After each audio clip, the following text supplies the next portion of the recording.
बहुत ही ज़्यादा important topic जिसे हम कहते हैं टेम्पोरोमैंडिबुलर जॉइंट। एक ही जॉइंट है पूरी स्कल में, उसको डिस्कस करेंगे। बहुत ज़्यादा आसान वे में डिस्कस किया जाएगा अगेन, ताकि कोई भी मुश्किल ना आए पेश, जो एक अमूमी तौर पे बच्चों को आती है कि जी समझ नहीं आता ये जॉइंट कैसे बन रहा है, इसकी आर्टिकुलर सर्फेसेस क्या हैं, इसकी ब्लड सप्लाई क्या है। एक्चुअली में ये चीज़ हम लोग खुद कम्प्लेक्स बनाते हैं। ये चीज़ इतनी कम्प्लेक्स नहीं होती जितनी हम इसको बना लेते हैं। सबसे पहले हम डिस्कस करते हैं इसकी टाइप क्या है।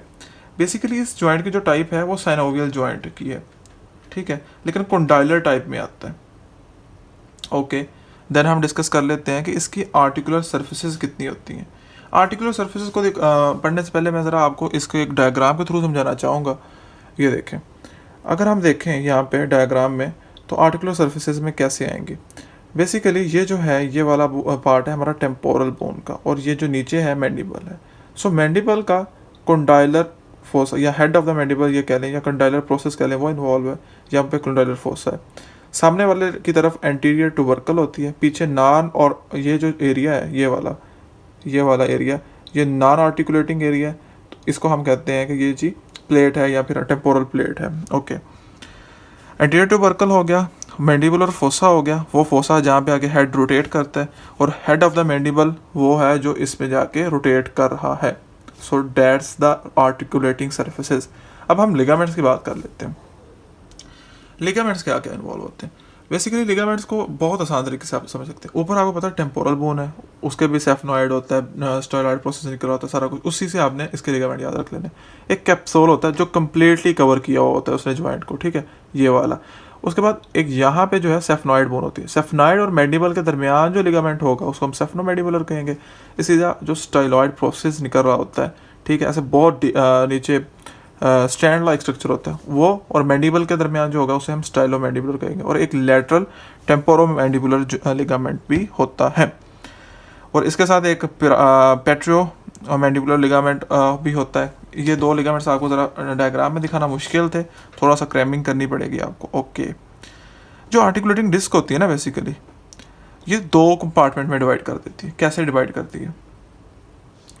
आर्टिकुलेटिंग डिस्क जो है वो एक अपर और एक लोअर क्वाड्रेंट में डिवाइड कर देती है। ये देखें ज़रा, ये हमारे पास आर्टिकुलेटिंग डिस्क है ग्रीन में। अब इसके एक कंपार्टमेंट ऊपर है और एक इसके नीचे है। सो एक अपर हो गया, एक लोअर हो गया। अब जो अपर कंपार्टमेंट है ना, वो सिर्फ ग्लिडिंग ऐसे मूवमेंट को हेल्प करता है। जो नीचे वाला कंपार्टमेंट रोटेटर और ग्लिडिंग दोनों को हेल्प करता है। अच्छा, इसका काम क्या है? ये डिस्क ना एक शॉक अब्जॉर्बर होती है, ठीक है, और स्टेबलाइज करती है जब मूवमेंट होती है जॉइंट के। जो स्पेस है ना इन दोनों के दरमियान, जो आर्टिकुलेटिंग सरफेस है, उसको फिल अप कर देती है। देन हम मूव ऑन कर देंगे। ब्लड सप्लाई क्या होती है भाई इसकी? सुपरफिशियल टेम्पोरल और मैक्सिलरी। ये क्या था? एक्सटर्नल कैरोटिड आर्टरी की टर्मिनल ब्रांचेस थी। वेन भी इनकी सेम होंगी। नर्व सप्लाई में टेम्पोरो यूरिकल और मेजेट्रिक नर्व होती हैं। अच्छा, यहाँ पे ना जो मूवमेंट का क्वेश्चन है बहुत आता है। बेसिकली जो मूवमेंट है वो आपके बहुत से मसल करवाते हैं, लेकिन मूवमेंट कितनी तरह की होती हैं? एक डिप्रेशन, एलिवेशन, प्रोट्रूजन, रिट्रूजन, और lateral side to side movement. अब मैंने थोड़ा सा चेंज करके क्यों लिखा है? जो मैंने पेयर्ड फॉर्म में लिखी है ना, अगर आप इस तरह याद कर लेंगे तो मसल्स के नाम ऑलमोस्ट सेम है। कैसे? जो डिप्रेशन ऑफ द माउथ है वो basically opening of the mouth कहते हैं, यानी कि आपका मुंह खुलता है उसमें। प्रोट्रूजन आगे की तरफ, रिट्रूजन पीछे की तरफ, और एलिवेशन मुंह का बंद होना होता है। और side to side movement like chewing movement जिसे कहते हैं। जो लैटरल टेरिगॉइड है, सुप्राहॉइड है और इंफ्राहॉइड है, ये सारे के सारे, सुप्रा और इंफ्रा आपके नेक के मसल्स हैं, ये ओपनिंग करवाते हैं माउथ की। प्रोट्रूजन कौन सा करवाता है? लैटरल, मीडियल टेरिगॉइड और मैसीटर। अब ये मैंने आपको इस तरह आपस में दोनों क्यों लिखे, एलिवेशन इसके साथ नहीं लिखा, इसलिए कि ये पेयर्ड जो है नाम सेम है इनका। लैटरल टेरिगॉइड किस में इन्वॉल्व है? डिप्रेशन में। इसी तरह प्रोट्रूजन में भी इन्वॉल्व है। एलिवेशन में टेम्पोरेलिस, मैसीटर और मीडियल टेरिगॉइड, ओके। और रिट्रूजन में टेम्पोरेलिस प्लस मैसीटर, अगेन सेम। अब जो साइड टू साइड मूवमेंट जिसे हम च्युइंगिंग मूवमेंट कहते हैं, उसमें टेम्पोरेलिस भी इन्वॉल्व होता है, टेरिगॉइड भी इन्वॉल्व होता है, मैसीटर भी इन्वॉल्व होता है, लेकिन टेम्पोरेलिस सेम साइड का और टेरिगॉइड जो है वो ऑपोजिट साइड का इन्वॉल्व होता है। ये बात समझने की है। अच्छा, अगर हम इसकी क्लिनिकल्स की बात करें तो उसमें कुछ ये चीज़ें आती हैं। अगर हम इसके क्लिनिक की बात करें तो उसमें बेसिकली डिसलोकेशन ऑफ जॉइंट होती है, उसमें होता ये है कि बेसिक टेक्निक के केस में ना भी ये लॉक जो हो जाता है, जिसमें मुंह खुल नहीं सकता।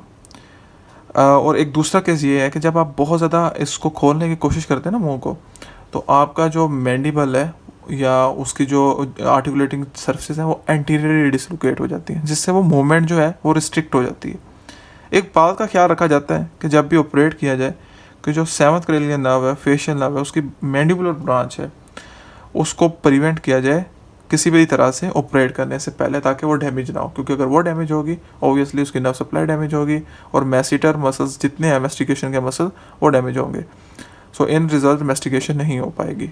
So that's all about the joint. इंशाल्लाह मिलते हैं नेक्स्ट वीडियो में।